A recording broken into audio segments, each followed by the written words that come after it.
Alright mga amigos, former WBA World Light Flyweight Champion Eric Mini Pacman Rosa katakot-takot na buang inabot sa kanyang sariling bansa na Dominican Republic. Ito ay matapos dayain umano ng mga hurado ang dayong Meksikano na si Luis Enrique de la Mora Beltran sa pamamagitan na unanimous decision sa score na 98-92, 98-92 at 190. Hayan po't makikita nyo matapos i-anunsyo na si Mini Pacman ang nagwagi sa laban, nag-react ang crowd at binu itong kanilang kababayan. Sa kabilang banda, mangiyak-iyak naman po ang 18 anyos na Meksikano na sa kauna-unang pagkakataon natalo po sa kanyang professional boxing career.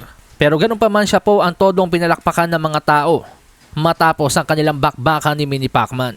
Komento nga po sa social media ng mga nakapanood mismo ng laban, kitang-kitang luto ang naging panalo ni Mini Pacman. Samantala sa iba pang balita, nagbalik na ang former world title challenger na si Edwin La Granada de los Santos. Sa kanyang pagbabalik, tinalo po niya si Elliot Chavez via first round knockout. Hayan po't makikita natin ang tamaan po ni La Granada ng short right hook. Itong si Chavez, bulagta.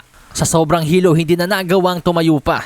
Well mga amigos, ang laban na ito ay isang pagkalawang lamang po para kay Edwin de los Santos o isang tuna fight lamang matapos ang 2 taong pamamahinga sa ibabaw ng boxing ring. Nitong Hunyo, napalaban sana sa world title itong si de los Santos kundi lamang nag-overweight ang dating WBO World Lightweight Champion na si Keishon Davis. Samantala sa iba pang balita, kahapon naman po matagumpay na naisakatuparan ni Jose Salas El Chapulin Reyes ang maging IBF World Bantamweight Champion. Kahapon via 7th round stoppage, tinalo po ni Reyes si Landile Ngeke ng South Africa.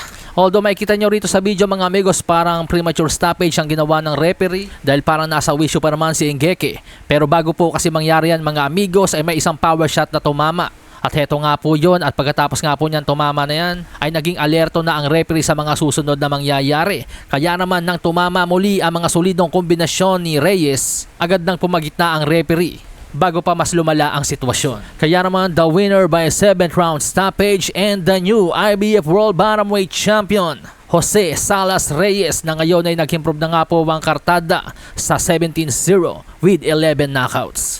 Sa kabilang banda, kahapon matapos magwagi bilang bagong WBC World Cruiserweight Champion si Noel Michaelian matapos niyang talunin via unanimous decision si Badou Jack. Hinahamon na siya ngayon ng IBF and the Ring Cruiserweight World Champion na si Jai Opetaya. May kartadang 29-0 with 23 knockouts galing sa impresibong knockout na panalo nitong December 6 kontra Hussein Sincara. Ani Opetaya, una sa lahat, congratulations kay Noel Michaelian. Napakagandang performance ang kanyang ipinakita laban sa veteranong katulad ni Badou Jack. Deserve niya ang panalo, hindi biro ang maging 2-time world champion. Pero ngayon panahon na para pag-isahin ang mga titulo. Ako ang may hawak ng Ring Magazine at IBF. Siya ang WBC champion. Ito ang laban na may saysay para sa isang boxing at para sa buong cruiserweight division. Gusto na mga fans malaman kung sino talaga ang tunay na number 1 at handa akong patunayan yon. May respeto ako kay Noel bilang boksingero at bilang kampiyon, pero naniniwala akong ako ang pinakamahusay na cruiserweight sa mundo. Pag-isahin na natin ang mga sinturon at ipakita sa fans kung ano talaga ang bigat ng division na to.